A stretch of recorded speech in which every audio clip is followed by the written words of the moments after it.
हम करते हैं फीटल एबनॉर्मलिटी का डिटेक्शन जो अल्ट्रासाउंड पे करते हैं। देखो जो नॉर्मल फीटल स्ट्रक्चर एबनॉर्मलिटी होती है वो 2 to 3% हो जाती है प्रेगनेंसी में, और अल्ट्रासाउंड पे they can be diagnose at about 20 weeks of gestation. इसलिए जो एनामली स्कैन कराते हैं हम 20th वीक पे कराते हैं।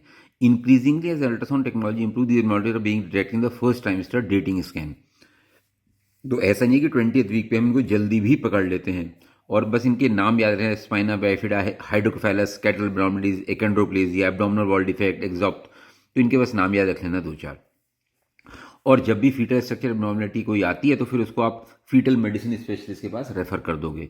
Detection rates of between 40 and 90% have been reported the 20 weeks anomaly scan. ठीक है जी, तो इतना आप पकड़ सकते हो। This means that a normal scan is not a guarantee of a normal baby, क्योंकि देखो 40% का मतलब 60% आप मिक्स कर रहे हो, 90% लगेगा, 10% आप मिस कर रहे हो।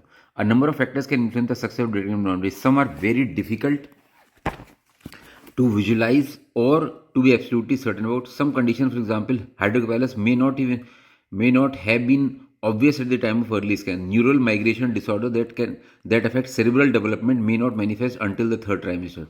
Women should be informed of the limitations of the routine ultrasound screening and that detection rates vary by the type of fetal anomaly.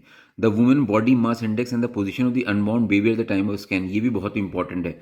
The position of baby in the uterus will influence the visualization of organs such as heart space and mind. Repeat scans are sometimes required if visualization is a problem in anticipation that the fetus will be a more excessive position. कई बार ऐसा ना, बच्चा भी सुस्त पड़ा हुआ है किसी पोजीशन में तो आप एग्जाम में नहीं कर पा रहे, कई बार बच्चा टर्न कर गया तो आपको चीज़ें आसानी से दिखाई देगी।